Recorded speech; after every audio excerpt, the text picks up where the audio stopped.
Hello and welcome to r/TalesFromCallCentres. First post from Damn Knife saying, I pay for 500 megabytes. I want 500 megabytes.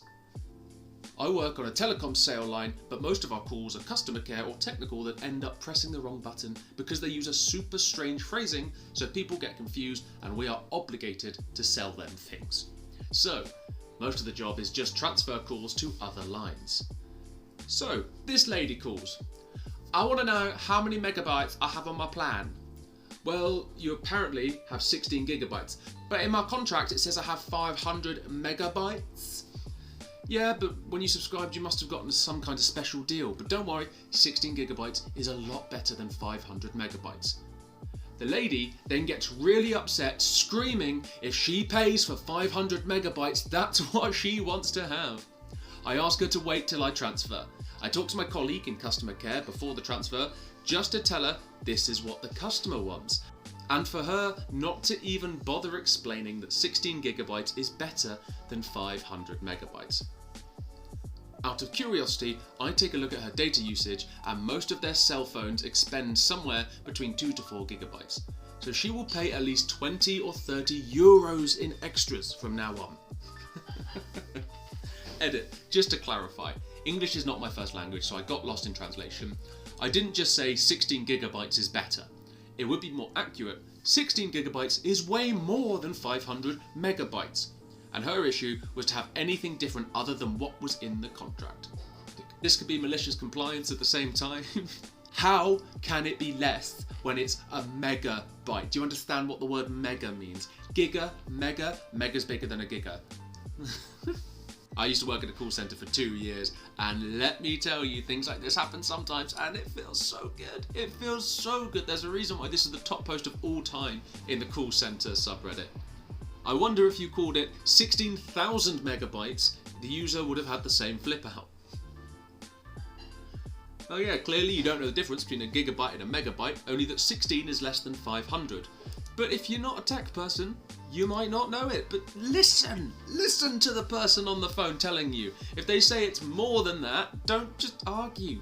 Well, you screwed yourself over. I would have loved to hear the recordings of the future calls as well, because you know she's calling back in when she gets her next bill. Could you not have translated the gigabytes to megabytes and explained she's getting extra? Alright ma'am, so we'll be changing your 16 gigabyte plan to the 0.5 gigabyte plan, correct? No, I want 500 megabytes, not 0.5 gigabytes.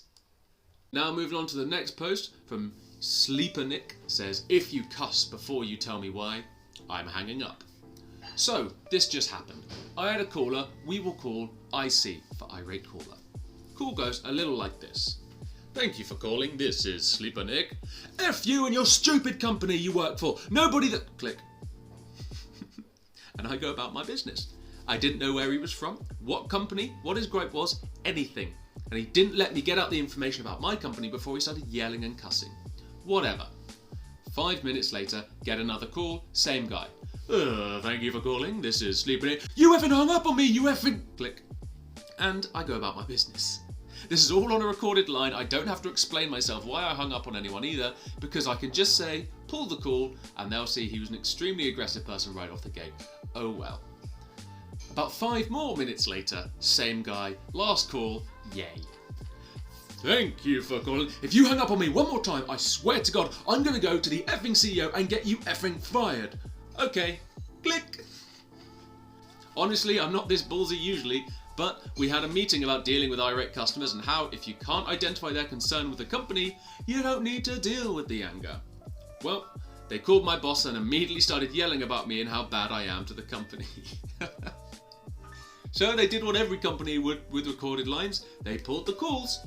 They heard what he said. No information, no attempt to help himself, nothing. Funny story. Especially when you factor in that the guy had the wrong number the entire time. Oh God. He had the wrong number as well.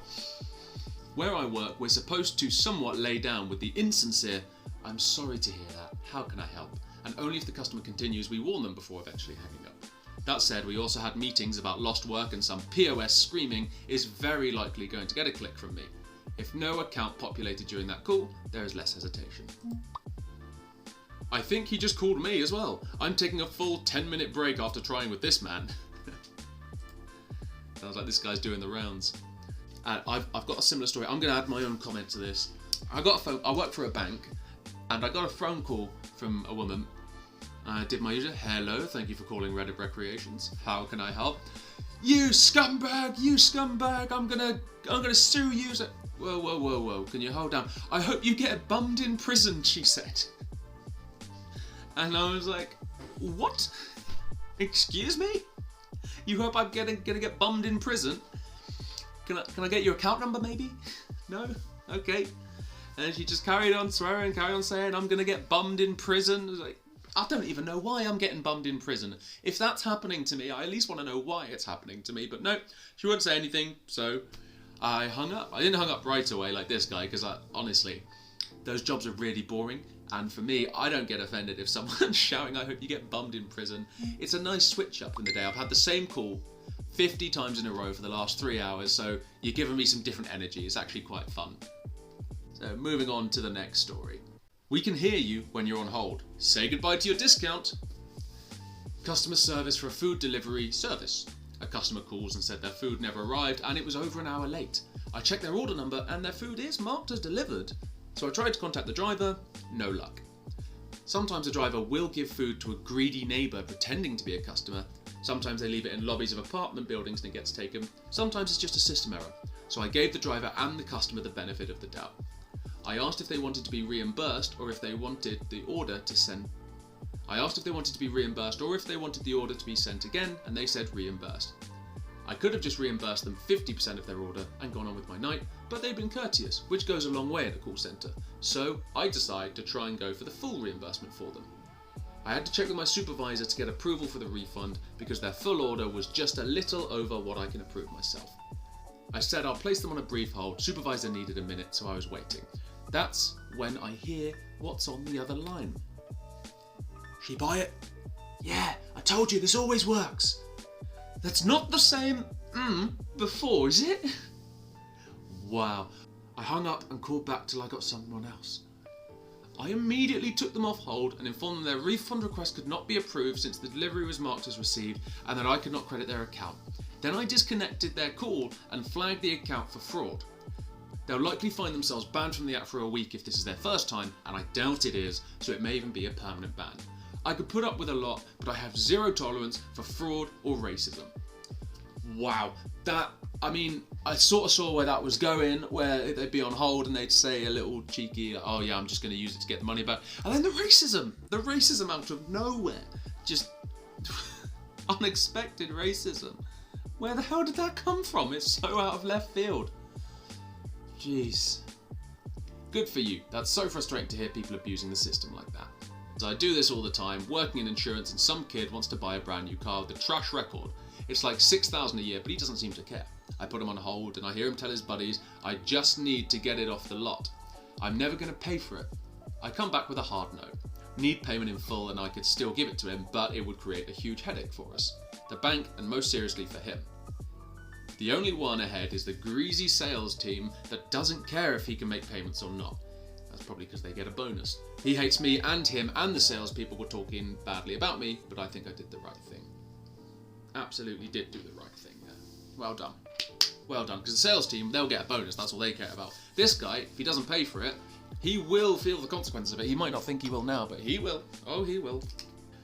Honestly, I would love to have this system where you can put someone on hold and still hear what they say. I would love that, especially working in fraud when you think people are lying about things, or you can tell that someone might be embellishing, or it's someone's family member and they just don't believe you when you say, look, someone else has used your card. Yeah, it was using your same internet connection at your home.